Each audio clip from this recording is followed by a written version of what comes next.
Hello everyone, today we're going to be opening the Leafeon VSTAR box. I know, I'm finally like moderately close to the time of release on these things. This came out recently last week, and as you guys know, with Brilliant Stars will be coming a new game mechanic, and potentially, I think, a new meta-changing thing where a lot of VMAXs are probably going to phase out with this. I think this is really shifting us into the next era with these kind of cards, because it has, it's interesting. So these have the HP maybe a little bit more than tag teams, and those were worth 3 prizes to take out a tag team, but it only gives you 2 prizes to take out a V-Star, which is kind of interesting. It has some similar mechanics to GXs, but I think that 1 prize card difference is really going to change up how the format is played, because having the HP that, like, I feel like people have kind of figured out how to knock out Pokemon V at this point with 1 hit, which is pretty much, I think, the best way. You know, you take 2 prize cards, 3 knockouts, as opposed to, you know, you need to do the same amount of hits roughly to take out 2 VMAXs. But these are in that weird interim state where it's probably going to take you 2 hits, because there's probably some ways to fudge math to get that up to like 290. I think Leaf Guard makes it so you take 30 less damage as well. So that also kind of brings you up to that 290 range. If you put like a big charm on, that brings you back up to like 320 with just the simple V-Star.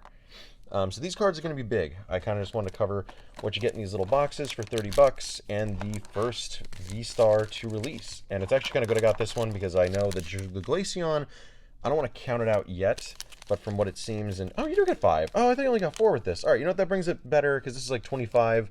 This includes your other 5 to make this box the $30 cost. So cool. Okay, I feel a bit better about that. Plus you get some other stuff with it, and you get the Jumbo, which I will kind of highlight here. Ooh, okay. And I want to get into the texture too, because we're going to have to... There's a lot to talk about with these kind of cards. So let's just go through one by one. You have your Leafeon V. This is a new one we haven't seen yet. It is a promo, as opposed to the Evolving Sky set one, which I think is going to be our better bet. I think it has less HP, but its ability to accelerate 1 energy before you end your turn definitely makes it a lot more potent than this guy. But it's going to be good to note that once that rotates out, this will be the only Leafeon we're left with to play with Leafeon VMAX, which this one doesn't really need to, but when that happens and you still want to use Leafeon VMAX, that's going to happen. Or for the V-Star, the other one is also useful because it accelerates and gets you closer, so you could have a 2-turn build to your Leaf Guard attack, which is kind of cool. Wow, the rainbow is really cool in this. The white border really helps accentuate what the actual colors of the holo are for once. Yo, that's cool. I know a lot of people making comparisons to the level X era, I think, of cards, which makes sense considering we're doing Diamond and Pearl remakes, and we're doing Legends Arceus. This makes total sense. During your opponent's next turn takes 30 less, which is sick. And then the V-Star power, whether that be an ability or an attack, you only get to use 1 per game, so it's similar to a GX mechanic, which is why these cards are kind of reminding me a little bit more of the Tag Team GX era, that kind of thing. Weird part is it's still the 2 prize cards. I mean, maybe, oh yeah, right, no, but it's still a thing you only have to evolve it once. It's not like where it's like a 3-line, but I guess this kind of makes sense, because I think Pokemon GX you had to evolve to, and I think they were only 2 prizes. Yeah, that makes sense. So, okay, yeah, and having this kind of HP, though, I think is a bit of a buff over what those GXs normally had, but then again, I don't know. To me, it seems like they're trying to bring power creep back down a little bit, which I don't blame them. And hopefully doing this 2 prize thing will phase out VMAXs to where V-Stars become prominent, therefore the lower HP thing means a little less. But then again, I feel like a lot of people are going to manipulate that HP and bring it back up anyway. And it's this one's V-Star ability is, during your turn, you may switch one of your opponent's bench with their active. This is potentially really great, because unlike your Umbreon, you don't have to evolve into this to do it, so you don't have to have like a bench sitting like lower HP thing. You could evolve right to this, and when you want to use that ability, you just throw it. The only thing that could potentially stop that, I think, is still Path to the Peak, because that should still be considered a Pokemon V. So, yeah. And on top of that, the pattern's cool. I like the rainbow foil around the edges. Seems like there's some swirls in between it. These still kind of feel like the VMAXs, but I think they have a little bit more pizzazz than the weird, like, wispy swirls that were around the VMAXs. So, yeah, I'm on board with our new premium evolution card that we get now. And then you get Chilling Rain, which makes sense. 2 Evolving Sky, 2 Fusion. Pretty good. I don't know. It's going to be a big change once Brilliant Stars comes out, because I feel like, now the format's gone stale, but I think people are really either using the same 3 decks or getting super creative with some new ones, which is cool, because I think it's making people think outside the box, especially content creators right now who are doing deck builds. But at the same time, I think just a new format might help shift out from Mew or make new ways to deal with the main meta stuff and just completely change it up, because we've had the same... Bro, Bro, are you serious? Oh my god, Chilling Reign again with the alternate arts. Are you kidding me right now? I think this is another one I didn't have. Now I have the Ice Rider and the Shadow Rider base Calyrex VMAX. Or V, sorry, not the VMAX. I have the VMAX online. That is so cool. Oh, the Pokemon playing in the background. It almost feels like Rudolph, like a little deerling talking to it. Oh, that is so clean. I I really want to pick up another booster box of Chilling Reign. I just feel like the pull rates for alt arts are so high.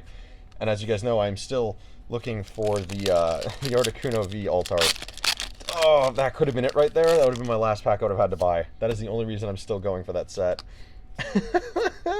Okay, this is already better pulls than I've seen a lot of other people get. I watched PTCGO radio open, and he got garbage out of all of his. So, sorry, mate. Thank you for the content that you provide, because I get a lot of my info from him. Like, honestly, I know that you guys probably listen to other sources to get your information. He's really good if you want daily, up-to-date news on what exactly is going on. What about the rest of the cards in the TCG world, be that Japanese, English, promotions, whatever. And I should also point out that considering we have a GX-like thing, we now have a VSTAR counter, which this is the very first one they've ever made. It's that kind of acrylic plasticky thing, I guess. I'm okay with it. I'm going to be excited when they make a nice big metal one in a premium box at some point, because that'll probably be the one that I use and bring to tournaments. But kind of cool that that's here now. And I guess I'm curious too, because I know I'm participating in Team Challenge 3, and I should probably know this considering I'm playing in it. But I'm unsure if whether or not these cards are going to be legal. Because I know it says up to Fusion Strike, but considering these are promos, I don't know how that set falls into line. Maybe promos are also included. Not a clue. But I guess I'll just have to wait and see, because I'm a little afraid to be dealing with the Leafeon VMAX, and it might not be bad to use in the deck that I am running currently, but I have it phased out for now. I think it's running just fine. I don't know, it'll be interesting. If you guys are also participating in your local shops, good luck. Oh yes, did we get something out of Fusion Strike again? I realized I don't have any of the Mews. Like, not even like a base Mew V, I don't think. I gotta go check my TCG Player Online account where I have all my cards stored, but I don't think so. So I'm kind of hoping for really any form of Mew. That'd be nice. Oh, or Breloom. I don't think I have this either. What does he do? I haven't seen anybody really play him. It's a single strike, so you get up his damage. This Pokemon damaged by attack during your opponent's last turn. This attack does that much more damage? By an attack during your opponent's last turn. Oh, that's cool. Okay, so if he gets whacked for almost knockout, that with the Cape of Toughness could be kind of silly. And match cross if you manage to get, kind of hard to hit those Pokemon V knockout numbers, even with all 4 of your potential single strike energy attached. That would only bring you up to about, that would bring you to the range, but you need all 4, and that's kind of annoying to work with, I think. So, no go. Sorry, Breloom. Sorry you couldn't be the meta killer that we all deserve. He is a cool looking card, though. I think it's 4 in that set? That'd be kind of neat to have. Breloom doesn't really get enough love. He's one of those Pokemon that I don't feel like is printed in the card games. I'm always like really happy when a set gives you like a weird, awkward Pokemon that you don't see every 5 or so sets.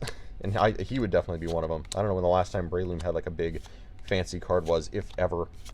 And then for our last Evolving Skies, we get a fake white code. We love to see it. Thank you, English print quality.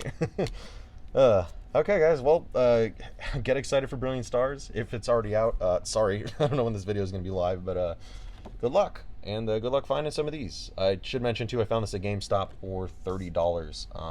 Haven't really seen it in stores anywhere. Maybe I've just missed restocks, but it seems like online there are ways to get it between like Target, that, or maybe your local card shops if they can give you the heads up when they get them in.